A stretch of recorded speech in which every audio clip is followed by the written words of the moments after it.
This is BentheEVguy, along with an exclusive collaboration with MModified. What's up everyone, this is MModified with another 60-second product review, and today we're going to focus on the panoramic roof sunshade. It's collapsible, it's transparent, it does have another piece if you want it to be completely covered.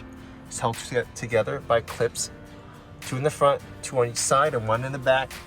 Like I said, it's collapsible. If you don't need it, you can actually fold it up, put it in the cover, hide it in the trunk. I don't care what anyone says. On a hot day, even with a tinted roof, it's hot. So with this add-on, it cools down the car. Like, I'm not trying to sit in my car sweating, at least not on the onset, and this helps.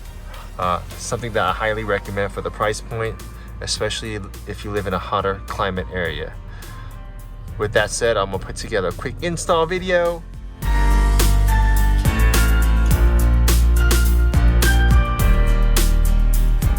Happy holidays! Sorry, I can't give this away, at least not yet.